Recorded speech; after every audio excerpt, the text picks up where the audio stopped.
ये दोनों जो एक्ट है ये टोटली हमारे देश को ख़त्म करने के लिए ये आइन कार्य कर रहा था। इसीलिए सभी विरोधी को और लोगों को ये सरकार ने इससे जुड़ के और सबको चुप कर दिया है। इसलिए कोई पार्टी खुल नहीं सकता है। ऐसे एक माहौल बना दिया है सारा देश में। इसके जरिए वो सरकार क्या कर रहा है ना, सब करप्शन कर रहा है, सबको धमकी दे रही है और करप्शन कर रहे हैं। ये आइन के वजह से ये सरकार अहंकारी हो रही है और सारे देश को खतरनाक स्तर से पहुंचाने की कोशिश की है। सही कह रहे हैं, भाजपा तो यही चाहती है कि राज कर सकें।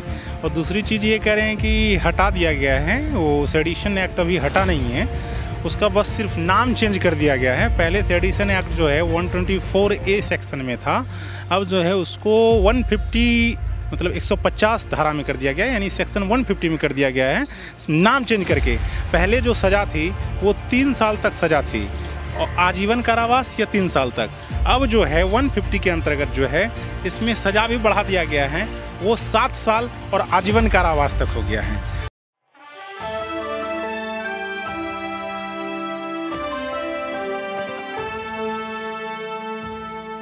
अंग्रेजी हुकूमत के समय से राजद्रोह के कानून पर लगातार विवाद होता रहा, लेकिन 21वीं सदी में जब भारत आज़ादी का अमृत महोत्सव बना रहा है, तब यहाँ पर क्यों राजद्रोह जैसी बातें की जा रही हैं। अमित शाह ने ऐसा क्या बोल दिया संसद में कि लगातार अब जो है ये बातें जन जन तक पहुँच चुकी हैं। अमित शाह ने क्या कुछ कहा। गृह मंत्री अमित शाह ने जब लोकसभा भारतीय न्याय संहिता 2023 का प्रस्ताव रखा, उसमें एक बड़ा बदलाव सेक्शन 124A के खत्म करने की बात कही। हाँ, इसी कानून के तहत राजद्रोह लगता है और इसके काफ़ी दुरुपयोग की शिकायतें आती रहती हैं। मौजूदा भारतीय दंड संहिता में सडिशन की संख्या भी ठीक तरह नहीं है। जब भी इसके तहत एक्शन होता है तो सरकार पर कानून के दुरुपयोग के आरोप लगते हैं। दर्शकों, आपको बता दें कि यहाँ पर ये बात कही गई कि उमर खालिद जैसे कई लोगों पर राजद्रोह कानून लगा तो विरोध जताया गया, लेकिन बात ये कही जा रही है कि देश के प्रधानमंत्री ने लाल किले से ये ऐलान किया कि बहुत जल्द जो है, बहुत जल्द यानी कि सालों को उनको बहुत जल्द लगता है कि भारत जो है विश्व गुरु बन जाएगा, विकसित देश बन जाएगा। लेकिन बातें तो वहीं जो अंग्रेजी हुकूमत में हुआ करती थी, अंग्रेजों के समय में हुआ करती थी, यानी कि राजद्रोह और देशद्रोह की बात है। अगर राजद्रोह और देशद्रोह की बातें लगातार चलती रहीं तो क्या आपको लगता है कि अमित शाह जिन बातों को कह रहे हैं, प्रधानमंत्री नरेंद्र मोदी जिन बातों को कह रहे हैं, वो सच साबित हो पाएंगी?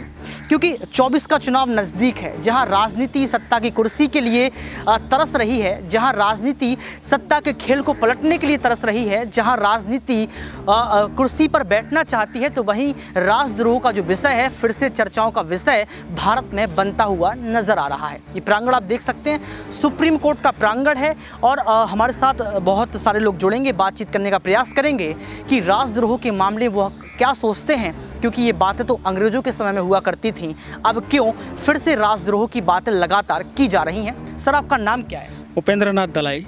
आप राजद्रोह को लेकर अभी लगातार ऑफ द कैमरा चर्चा कर रहे थे, कैसे देखते हैं, क्या मसला है? देखिए, ये जो राजद्रोह कानून है ना, 124 सेडिशन एक्ट और UAPA एक्ट, ये दोनों जो एक्ट है ये टोटली हमारे देश को ख़त्म करने के लिए ये आइन कार्य कर रहा था। ये इसका मतलब है कि जो सरकार को जो ब्लेम करेगा और सरकार के विरुद्ध में जो जाएगा उसको UAPA एक्ट में कन्वर्ट किया जाएगा। इसीलिए सभी विरोधी को और लोगों को ये सरकार ने इससे जुड़ के और सबको चुप कर दिया है। इसलिए कोई पार्टी खुल नहीं सकता है। ऐसे एक माहौल बना दिया है सारा देश में। इसके जरिए वो सरकार क्या कर रहा है ना, सब करप्शन कर रहा है, सबको धमकी दे रही है और करप्शन कर रहे हैं।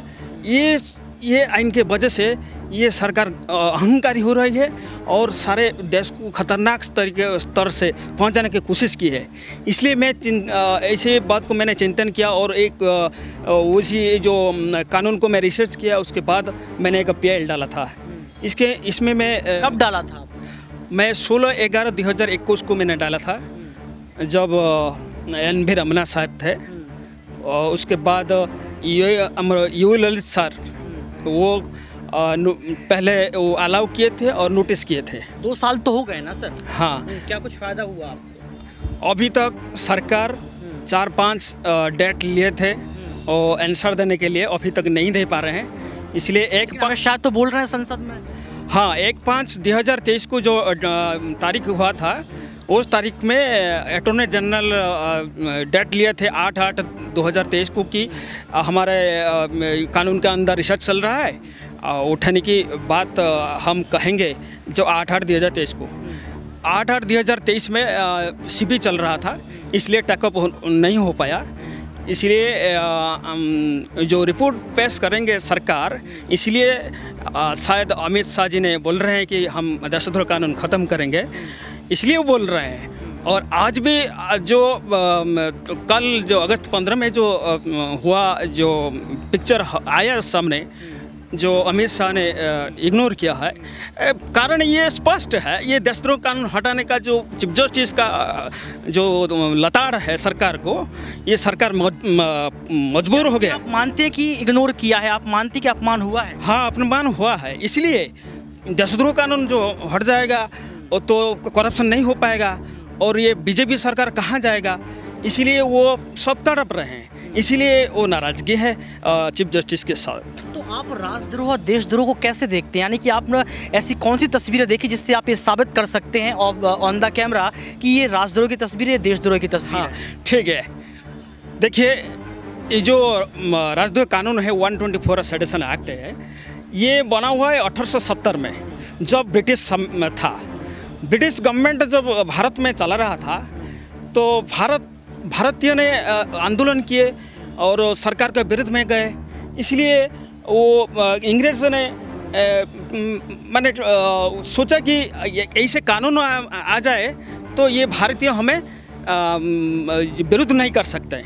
इसलिए ये 124 सेडिशन एक्ट लाया, ये सप्रेस टू इंडियन भारतीय लोगों को मारने के लिए, जेल डालने के लिए, हैंगिंग करने के लिए ये जो वो लाया था ये कानून। केवल इंग्रेज गवर्नमेंट के एगेंस्ट में जो बोलेगा, अर्थात भारतीय बोलेगा, तो भारतीयों को ये अभी वर्तमान स्थिति में क्या तस्वीर है? अभी जब भारत स्वाधीन हुआ, जब जवाहरलाल नेहरू आए थे, वो 124 सेडिशन एक्ट को ये नीचे से डाल दिए थे और सामने लाए थे आर्टिकल 19। आर्टिकल 19 का मतलब है सरकार के अगेंस्ट में आप बोलना, लिखना, जो करना भी कोई अलाउ है, जो प्रोटेस्ट करना अलाउ है। लेकिन जब 2014 में मोदी सरकार आया और मोदी सरकार ने इसको सामने लाया 124 सेडिशन एक्ट को, वो जो बोलता है कि सरकार के अगेंस्ट में जो बोलेगा, जो लिखेगा, वो गलत माना जाएगा। इसलिए यूएपी एक्ट सामने लाए, क्योंकि यूएपी एक्ट का अर्थ है जो unlawful activities and prevention act. तो अनलॉफुल सिलेक्ट करेगा 124 सेडिशन एक्ट, वो अनलॉफुल जो सरकार के अगेंस्ट में जाएगा, वो ठीक नहीं है, वो साबित करेगा, वो ये इसको कन्वर्ट हो जाएगा यूएपी एक्ट में। वो सारे सब जाल में। बीजेपी क्या चाहती है? बीजेपी की रणनीति क्या दिख रही है? बीजेपी का रणनीति ये है कि सारे लोगों को, विरोधियों को सब बंद करके, मुंह बंद करके वो राज करेगा, और वो जो कहेगा वही होगा, और देश का क्लैरिफिकेशन कर लेते हैं। हमारे साथ जो है मौजूद हैं राजन, फिर से इनसे एक बार रुक करेंगे, जानने का प्रयास करेंगे कि एक तरफ जो है यहाँ पर सवाल खड़े किए जा रहे हैं कि जो कल हुआ वो एक अपमान था, अपमान ही है, क्योंकि यहाँ पर DY चंद्रचूड़ जो फैसला सुनाएंगे वो भाजपा पार्टी को समझ में नहीं आएगा, क्योंकि भाजपा पार्टी चाहती है राजद्रोह, देशद्रोह। भाजपा पार्टी चाहती है कि जो है वो तानाशाही दिखा सकें, राज कर सकें, इनका कहना है। आप इसको कैसे देख रहे हैं? ये सही कह रहे हैं, भाजपा तो यही चाहती है कि राज कर सकें।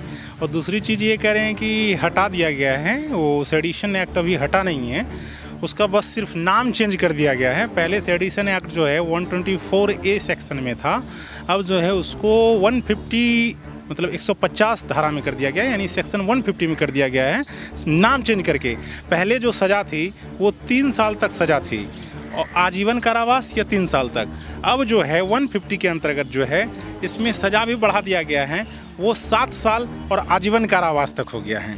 तो ये फिर हटाया कहाँ? सरकार तो हटाना ही नहीं चाह रही है आज ये सेडिशन एक्ट को। अगर ये हटाएगी तो फिर ये कार्रवाई कैसे करें? शाह तो बोल रहे हैं। एक केस भी था, ये कन्हैया कुमार का केस, शायद आपको याद होगा। इसमें सेंट्रल गवर्नमेंट क्या किया, सेडिशन एक्ट का रूल है कि without permission of state government you can not impose the sedition act on any accused. तो इन्होंने क्या किया, बिना स्टेट गवर्नमेंट के परमिशन के कन्हैया पे जो है वो सेडिशन एक्ट लगा दिया। उसी से तो झाड़ पड़ा था ना, ऐसे दिल्ली हाई कोर्ट में जो केस चल रहा था कि आपने स्टेट गवर्नमेंट का तो परमिशन लिया ही नहीं, तो लगा कैसे दिए आप सेडिशन। इसके पहले अमित शाह तो बोल रहे हैं ना, बात तो कर रहे हैं ना, बात कर रहे हैं, लेकिन ये हटाए कहाँ, ये तो है ही 150 सेक्शन के अंतर्गत तो है ही, 150 सेक्शन के अंतर्गत सिर्फ नाम चेंज कर दिए ये। तो सहमत है आप इनसे? हाँ सहमत हैं, वो हटाए थोड़ी हैं, नाम चेंज करके रखे हैं। उन्होंने बताया देशद्रोह और राजद्रोह को लेके आप वर्तमान स्थिति में ऐसी कौन सी तस्वीरें देखते हैं जिससे आप कह सकते हैं कि देशद्रोह और जो अंग्रेजी हुकूमत के द्वारा किया जाता था वो आज भी हो रहा है, आप कैसे देखते हैं? हाँ, जो पहले अंग्रेजी हुकूमत के द्वारा जो है भारतीयों पे किया जाता था, अभी वो बीजेपी कर रही है भारतीयों पे। जो इनके खिलाफ बोलते हैं, इनके सरकार के खिलाफ बोलते हैं, उन पे ये सेडिशन एक्ट लगवा देते हैं, देशद्रोह का कानून लगवा देते हैं, राजद्रोह का कानून लगवा देते हैं, और इस पर ये जो है पॉलिटिकल जो बेनिफिट है वो लेते हैं। मतलब कि इनके प्रति, इनके खिलाफ जो है कोई भी ना पत्रकार, न पब्लिक, न नेता कोई भी ना बोल सके। अगर बोलता है तो उसको ये, तो ऐसे तो फिर चुनाव बंद हो जाएंगे। ऐसा आपको लगता नहीं है कि अगर इस तरीके का सर ने जो बताई ये बात को, फिर इलेक्शन बंद कर देना चाहिए, सब कुछ बंद कर देना चाहिए, राजा का बेटा राजा? हाँ, इसे माहौल बनाने की तो बीजेपी का कोशिश है, क्योंकि और राज करेगा, कोई विरोध नहीं करेगा, तो वो जो सोचा वो करेगा, जो सोचेगा। फिर तो आप ये ब्लैक कोट भी उतार देंगे, क्योंकि फिर तो सुप्रीम कोर्ट का भी कुछ। ब्लैक कोट में कैसे उतारूंगा? यही ब्लैक कोट पहन के तो सरकार के खिलाफ बोलता हूँ, और इसी को मैं उतार दूँ, क्योंकि फिर तो कुछ बचेगा। My stand, this is my power. तो कुछ बचेगा? हाँ, फिर तो कुछ बचेगा ही नहीं। वही तो, इसलिए मैं अपना देशद्रोह राजद्रोह की आप बात कर रहे हैं, अगर सरकार ये सब चाहती है, इलेक्शन नहीं होंगे, कुछ नहीं होगा, तो फिर सुप्रीम कोर्ट का क्या? मंशा तो यही है, सरकार की मंशा तो यही है, लेकिन हम लोग हैं ना खड़े प्रोटेक्ट करने के लिए पब्लिक को, तो इसलिए हम लोग तो बोलते हैं ना, अपनी बातों को रखते हैं मीडिया के माध्यम से, कहीं भी या सोशल मीडिया के माध्यम से अपनी बातों को रखते हैं कि सरकार गलत ना कर सके, लेकिन सरकार गलत करती है। एक बहुत अच्छे कवि कहते, जब चंद्र किरण से महलों की दीवार चमकती रहती है, परछाइयों से लिपट गांव से सकती रहती है, गणतंत्र कहो यह एक तंत्र, यह सारा तंत्र तमाशा है, जो जनता देश की शक्ति है वो राहें तकती रहती है। वही तो हो रहा है अभी, जो जनता देश की शक्ति है वह सिर्फ राहें ताकती रहती है, सरकार अपनी मनमर्जी की करती है। आपका क्या प्रोसेस रहेगा, क्या आप आगे करने वाले हैं, ये मैं चाहूँगा कि आप दर्शकों को एक बार बताएं। हाँ, हमारा जो PIL चल रहा है, लास्ट डेट जो 22 तारीख को है, वो 22 तारीख में रिपोर्ट देना है सरकार को कि वो पार्लियामेंट पे ये बिल लाकर उनको हटाएगा, जो देशद्रोह कानून को। और देशद्रोह किसी भारतीय अन्य भारतीयों को और देशद्रोही नहीं कह सकता, जो कहेगा वो मानहानि में जाएगा। ये हो जाएगा जब देशद्रोह कानून हट जाएगा, वो तो प्रोसेस में है, सरकार वो करेंगे ही, नहीं तो रिपोर्ट कैसे देंगे।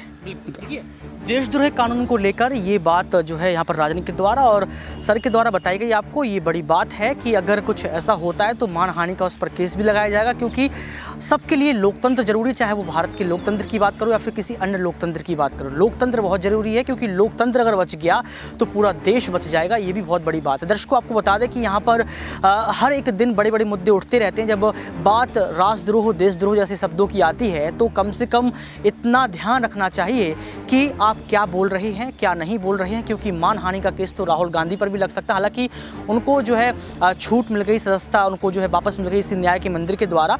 अब देखना ये पड़ेगा कि कैसे कानून आता है, किस तरीके से भाजपा पार्टी अपनी बात को रखती है और सुप्रीम कोर्ट का इस पर क्या अंतिम फैसला होगा। आज के लिए सिर्फ इतना ही। आप देखते रहिए नेक्स्ट 9 न्यूज़। कैमरा में सुमित के साथ ऋतिक, सविता, सुप्रीम कोर्ट।